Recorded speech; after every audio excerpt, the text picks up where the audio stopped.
So to begin this video, I'm going to make what may seem to be a rather obvious statement. Cars are not boats. If you were to drive a car into a large body of water, 99.9% recurring of the time, it's going to sink. Unlike a boat. However, cars can deal with an adequate amount of water, especially race cars with specially made wet tyres. But not too much of the stuff. If there is too much standing water, then no matter how good your wet tyres are, the car will aquaplane and leave you in all sorts of uncontrollable peril. Generally, when there is too much standing water on the racetrack, races are halted or even abandoned altogether. Usually though, this only happens when the whole track, or at the very least a good portion of it, is undriveable. But that's not what happened on the 19th of August 2001 for the kart series at the wonderful Road America circuit. It's the Motorola 220, and prior to the car setting off, it was raining by the bucket load. In fact, 25mm of rain fell in less than 30 minutes. It would though ease significantly in severity when the cars set off from the grid, with even the sun breaking out amongst the clouds. In qualifying, it would be Swede Kenny Brack who started on the pole position, with a time of 2 minutes 3 seconds .531 at an average speed of 117.969 miles an hour. He would be ahead of Alex Tagliani on the front row, with Dario Franchitti and Adrian Fernandez rounding out the 26-car field. All in all, an exciting race seemed to be in the offing, an incredible track, constantly changing weather conditions, and unpredictability. All the ingredients necessary to make a memorable motor race. However, there was another thing to factor in. Just the small obstacle of a shallow lake after one of the most demanding corners in all of racing. Not the thing you'd particularly want to see just after the infamous kink. Perhaps understandably, the race began behind the pace car and would stay out for 5 laps, with attempts being made to somewhat improve that section.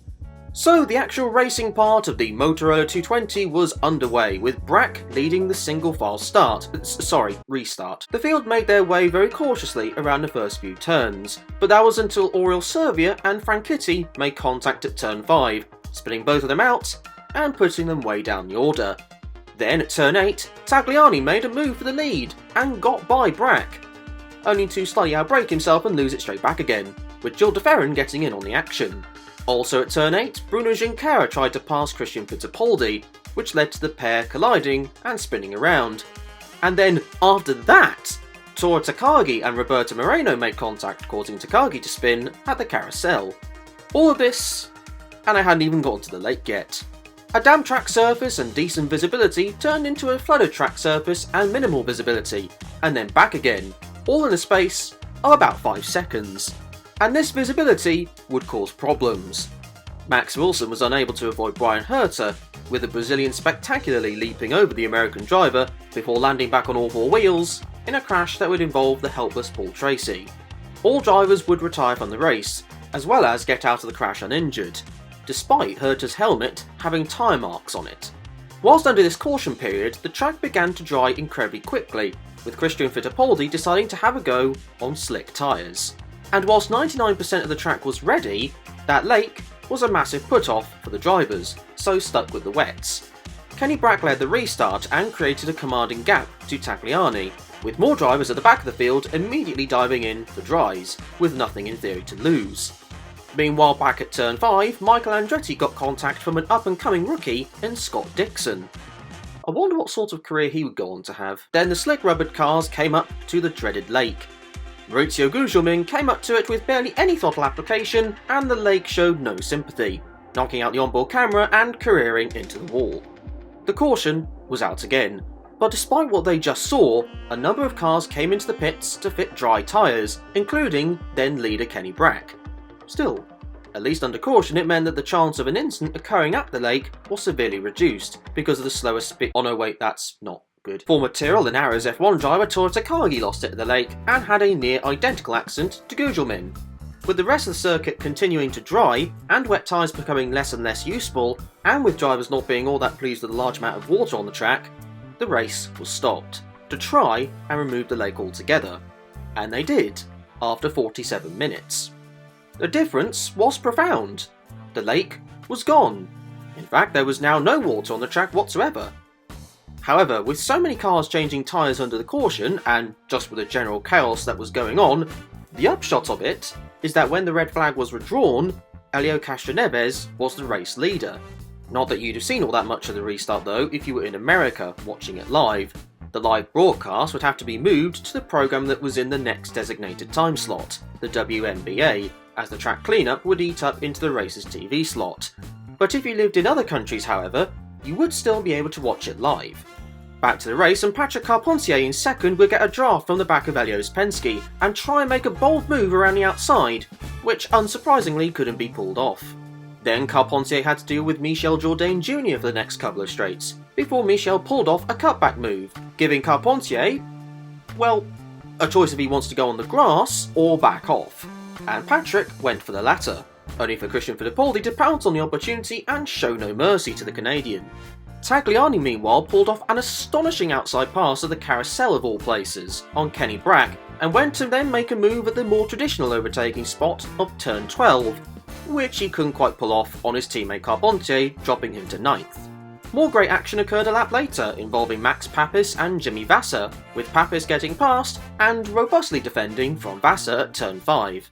Then on lap 21, the race would be brought under caution for a terrible crash involving Chip Ganassi Racing's Mamo Gidley. Going round turn 13, Mamo caught a damp patch of curb, which loosened the rear end and sent him into the wall underneath the bridge at huge speed. Scott Dixon would lose some bodywork as well from the accident.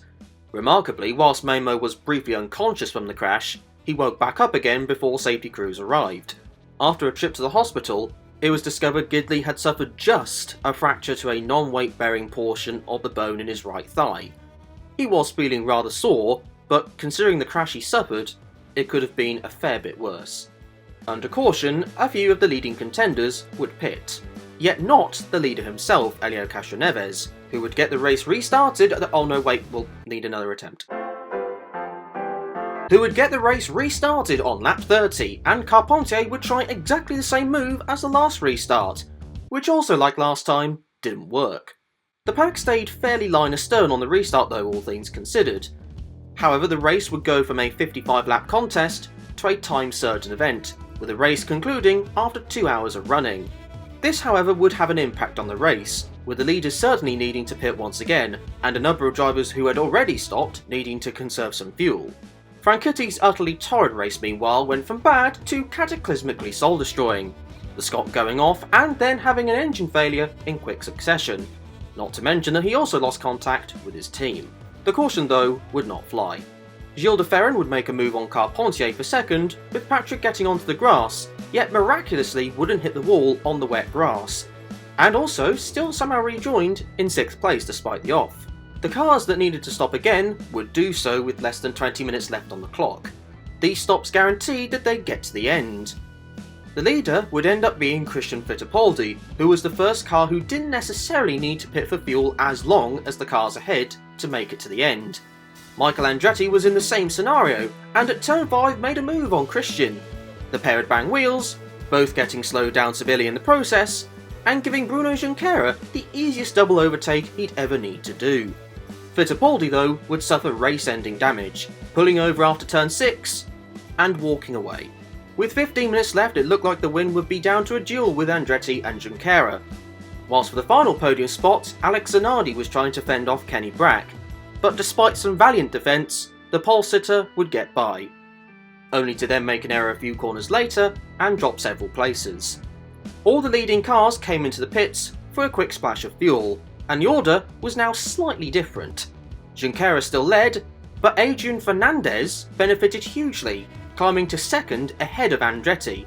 Andretti though would pass Fernandez and try to make a charge towards Bruno, only to run out of time, leaving Bruno Junqueira to take victory in the 2001 Motorola 220, claiming his first win in the kart series. Andretti and Fernandez would round out the podium. It was certainly a race of attrition. 17 of the 26 cars would be classified at the end, and it certainly took a long time to complete. However, to me, this is a rather forgotten race, which is surprising considering some of the moments that happened in this race. Sure, the start was plagued by the lake, and the cautions did lead to the pace of the race being quite slow in the early stages. However, after the crash involving Gidley, the racing was fantastic, a variety of strategies, overtakes aplenty, lead changes, driver errors, and most importantly of all, brilliant racing, along with it being on one of the most spectacular circuits in the world. A really enthralling race this one was, but that's going to be it for this video. Thank you very much for watching. If you did enjoy this video, then I would be enormously appreciative if you did hit the like and subscribe buttons. However, until the next video, be kind to each other and enjoy the rest of your day.